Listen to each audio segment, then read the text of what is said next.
Broker बोले खास पेशकश हमारी। जी हाँ, ब्रोकर्स क्या कुछ कह रहे हैं, कहाँ पर खरीदारी की सलाह, कहाँ बिकवाली की सलाह, और उस पर हमारी आखिरी मोहर जो लगती है, जो हमारे अपने एक्सपर्ट होते हैं उनकी तरफ से लगाई जाती है। तो एक एक करके उन तमाम के काउंटर्स को, उन शेयरों को पढ़ने, रिपोर्ट्स को देखने का काम करते हैं हर्ष।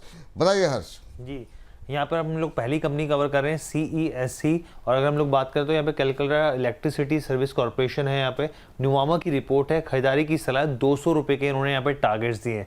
सबसे पहले यहाँ पर हम लोग अपने व्यूअर्स को बता दें, कंपनी का जो बेसिकली बिजनेस है वो डिस्ट्रीब्यूशन इलेक्ट्रिफिकेशन को लेकर है यहाँ पर। और इसके साथ ही यहाँ पर जो है ब्रोकरेज का मानना है कि अभी जो वैल्यूएशन है वो काफ़ी कम प्राइस पे, काफ़ी बेहतर इनको दिख रहे हैं। यहाँ पे रिन्यूएबल एनर्जी को लेकर जो तमाम योजनाएं कंपनी बना रही है वो काफ़ी मजबूत दिख रही है। इसके अलावा अगर आप प्रॉफिट आफ्टर टैक्स की बात करें, वित्त वर्ष 2025 से लेकर 30 के बीच में ये 2800 करोड़ तक पहुंच सकता है, यानी कि डबल होने की संभावनाएं जताई जा रही हैं। वित्त वर्ष 2027 से लेकर 29 के बीच में 1.2 से लेकर 3.2 गीगावाट रिन्यूएबल एनर्जी जोड़ने का लक्ष्य लेकर कंपनी चल रही है। इसके अलावा भी बहुत सारे फैक्टर्स हैं, लेकिन साथ में ये भी है कि उत्तर प्रदेश के जो डिस्कॉम प्रोजेक्ट्स हैं उसमें भी संभावित ग्रोथ देखने को मिल सकती है। चलिए, तो ये बात यहाँ पर CESC को लेकर के। चलिए, आज से कल तक में एक पावर पे भी जो है ना, एक जो है स्पेशल सेगमेंट करने की आवश्यकता अब हो गई है। इधर काफ़ी दिन हो गए हैं, तो उस पर हम लोग डिटेल में बातचीत करेंगे। लेकिन अभी नुवामा की इस रिपोर्ट पर क्या करना चाहिए, अरुण सर आप बताइए, क्या सलाह रहेगी आपकी CESC को लेकर के? बिल्कुल जी, स्टॉक अच्छा है, 160 का एक मजबूत सपोर्ट है, तो डेफिनेटली लॉन्ग पोजीशंस में रहना चाहिए। ओवरऑल पॉजिटिव है, आज थोड़ा बहुत करेक्शन मार्केट के साथ देखने को मिल रहा है, तो 160 का एक स्टॉप लॉस लगा के होल्ड करें जिनके पास भी है। इनफैक्ट मुझे लग रहा है 180 182 तक ये स्टॉक जा भी सकता है। और एक विपुल जी, चूंकि पावर का जिक्र हो रहा है, मुझे लग रहा है एक स्टॉक जो पावर ग्रिड है वो अपने कंसोलिडेशन से बाहर निकल रहा है। अगर कोई पावर में बेट करना चाहता है तो मुझे लग रहा है 10 से 12 रुपए का मोमेंटम शायद पावर ग्रिड में भी देखने को मिल सकता है। चलिए, इस बीच जो है ये CESC पर जो है राय निकल के आती हुई 200 तक के टारगेट यहाँ पर निकल के आ रहे हैं। चलिए, अगली कंपनी के लिए चलते हैं हर्ष के पास। हर्ष बताइए, अगली कंपनी कौन सी होगी? ये अशोक लेलैंड की बात कर लेते हैं। लगातार खबरों में बनी एक अच्छी तेजी भी देखने को मिली पीछे में। गोल्डमैन सैक्स की रिपोर्ट है, दरअसल उन्होंने न्यूट्रल कर दिया, डाउनग्रेड करके न्यूट्रल कर दिया। यहाँ पर 140 के इन्होंने यहाँ पर टारगेट्स दिए हैं यहाँ पे। अब इनका ये कहना है कि जो हाल ही में जो पीछे तेजी देखने को मिली, अब जो है उसका अपसाइड जो है काफ़ी सीमित दिख रहा है इनको। और जिस तरीके से नए लॉन्चेस हुए, साथ में जो मार्जिन में सुधार हुआ वो ऑलरेडी प्राइस इन है, फैक्टर इन है ऑलरेडी। इसके अलावा 12 महीनों में अब जो है यहाँ पर आप समझिए कि जो छोटी गाड़ियाँ हैं वहाँ पर ज़्यादा फोकस रहेगा। यहाँ पे जो कमर्शियल व्हीकल है उसमें बहुत ज़्यादा ग्रोथ देखने की संभावना दिख नहीं रही है इनको। पुरानी गाड़ियों को लेकर जिस तरीके से रिप्लेसमेंट जो चल रहा है उसकी डिमांड बढ़ती हुई दिख रही है यहाँ पे। साथ ही लाइट व्हीकल जो ट्रक्स हैं वो काफ़ी यहाँ पर जिसके नंबर्स हैं उसमें बढ़ोतरी जरूर देखने को मिल सकती है। ओवरऑल जो है यहाँ पे इन्होंने न्यूट्रल व्यू रखा है। ओवरऑल चलिए, अब क्या ही कहा जाए, 140 का जो है टारगेट दिया गया है गोल्डमैन सैक्स की तरफ से। आज 1% का दबाव देखने को मिल रहा है। सर मतलब आप सहमत हैं गोल्डमैन सैक्स से कि मतलब 142-43 के आसपास का भाव, अभी तो जान आनी शुरू हुई थी पूरे ऑटो में, एक प्रॉफिट बुकिंग तो ठीक है, लेकिन अब क्या टिप्पणी रहेगी आपकी अशोक लेलैंड को लेकर के? बिल्कुल जी, रिपोर्ट मैंने पढ़ी है, रिपोर्ट तो अच्छी है, पर इन्होंने एक चीज इसमें सही कही कि स्टॉक काफी चल चुका है, तो वो एक चीज की जरूर सहमति रहेगी। बाकी वैल्यूएशंस पे डिबेट अपने अपनी हो सकती है विपुल जी, पर स्टॉक चल चुका है, ये बात एकदम सही है। बाकी विपुल जी, टेक्निकली जहां तक बात है, 135 रुपए का एक ब्रेकआउट देखने को मिला था और 135 का ही अभी सपोर्ट देखने को मिल रहा है, तो 135 का स्टॉप लॉस लाके होल्ड करने की सलाह रहेगी।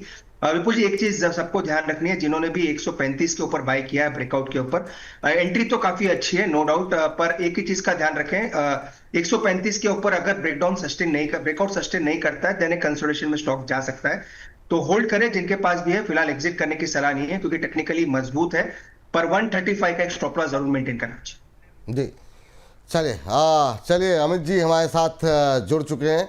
कहाँ चले गए थे अमित सर आप?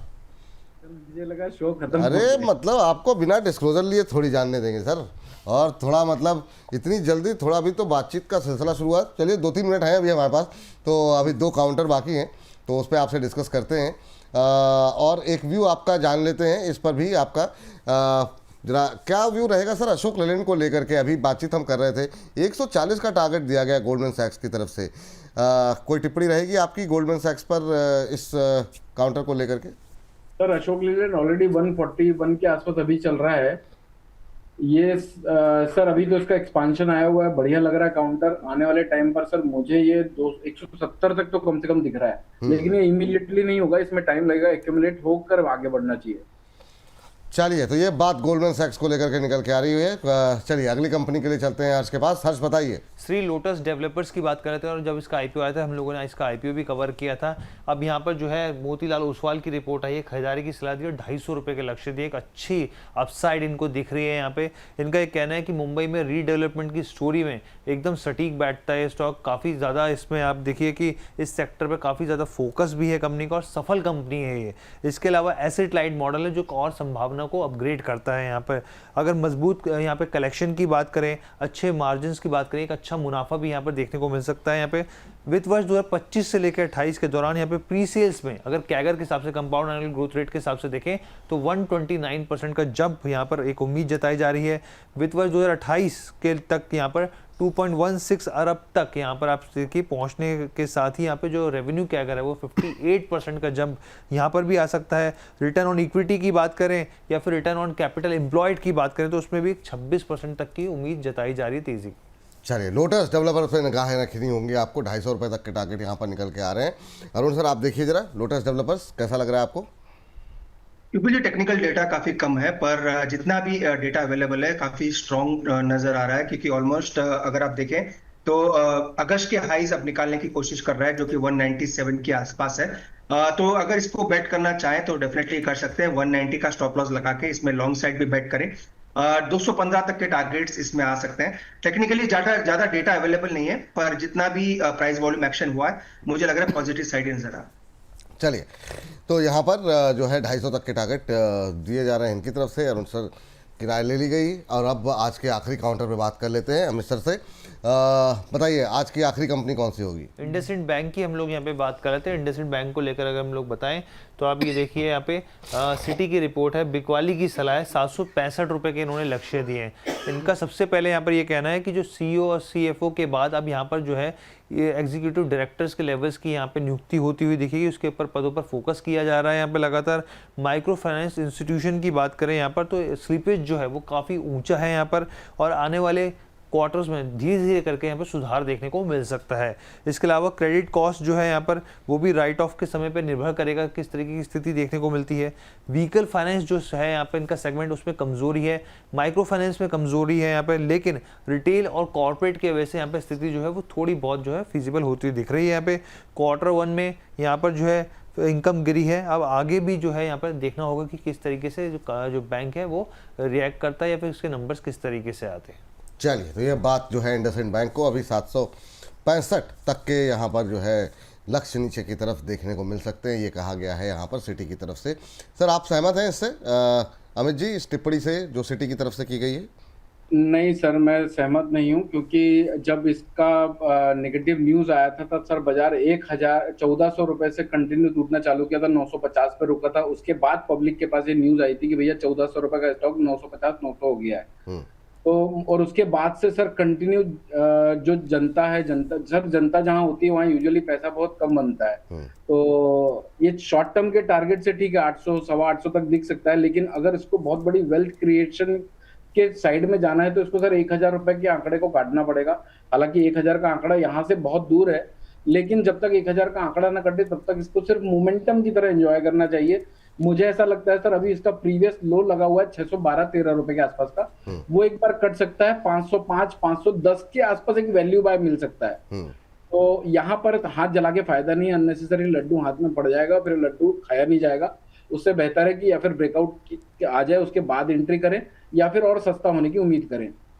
ठीक है सर, ये राय यहाँ पर निकल करके आती हुई तो इस सेगमेंट को अब समाप्त करने का तो वक्त हो रहा है, लेकिन हमारे दोनों दर्शकों की उपस्थिति के अंदर ही हम चाहते हैं आपको हमारी एक विशेष जानकारी के बारे में आपको बता दें, क्योंकि लगातार हम प्रयास कर रहे हैं आप तक किस तरीके से इनोवेटिव तरीके से नए तरीके से नई जानकारी पहुंचे।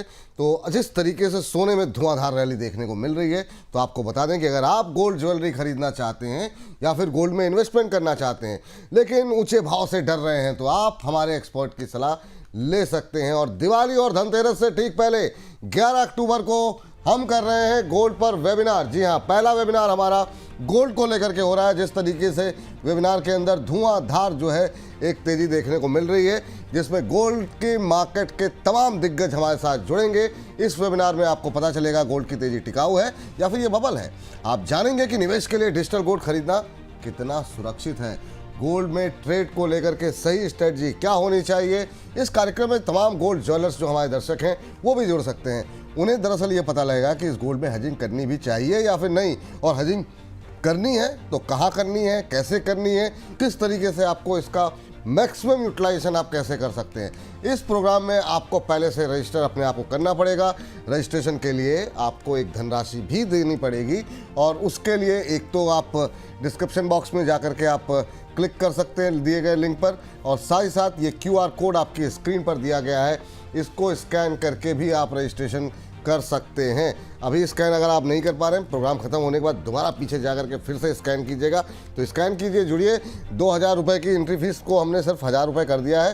तो जुड़िए और गोल्ड को लेकर के जितने भी हमारे ज्वेलर्स भाई हैं, ट्रेडर्स भाई हैं, वो जरूर जुड़े इस कार्यक्रम के साथ। और बहुत इंटरेस्टिंग होने वाला है, हमारा पहला वेबिनार है, तो अवश्य जुड़े हमारे साथ। चलिए, तो बहुत बहुत शुक्रिया करते हैं यहाँ पर हम अपने हर्ष बाबू का, कि बहुत बहुत धन्यवाद ये तमाम जानकारी लेने के आने के लिए, और हमारे दोनों विशेष मेहमानों को भी बहुत बहुत धन्यवाद करना चाहेंगे। एक एक करके डिस्क्लोजर लेना चाहेंगे। अमित सर, पहले आप बता दीजिए क्या डिस्क्लोजर आपका। सर, मेरा पर्सनल होल्डिंग कुछ भी नहीं है, क्लाइंटों का होल्डिंग हो सकता है यहाँ पर, लेकिन मैं अपने पर्सनल जहाँ जो भी स्टॉक्स, इनफैक्ट मैं बहुत कम ही जगह इन्वेस्ट करता हूँ, ताकि इस तरह के प्रॉब्लम फेस ही ना करना पड़े डिस्क्लोजर देने की। लेकिन फिर भी जो स्टैंडर्ड है, कंप्लायंस फॉलो करना है, मेरे कोई होल्डिंग नहीं। बहुत बहुत शुक्रिया सर। और आप भी अपना डिस्क्लोजर दे दीजिए। अरुण सर, आपका डिस्क्लोजर क्या रहेगा। विपुल जी, काफी स्टॉक्स डिस्कस किए क्लाइंट्स के पोर्टफोलियो में हो सकते हैं, और शायद पहले भी इन सभी स्टॉक्स पे उनके साथ व्यू शेयर किया हो सकता है। बाकी विपुल जी, मेरे पर्सनल पोर्टफोलियो में कोई भी स्टॉक नहीं है, तो कोई कॉन्फ्लिक्ट ऑफ इंटरेस्ट वहां पे भी नहीं है। बाकी विपुल जी, जो CUB हमने डिस्कस किया है वो अभी तक हमने शेयर नहीं किया है, तो उनके लेवल्स जरूर फॉलो करने की राय है। चलिए, उनके लेवल्स जो है अवश्य आप जो है फॉलो कीजिए, ये राय यहाँ पर निकल करके आती हुई।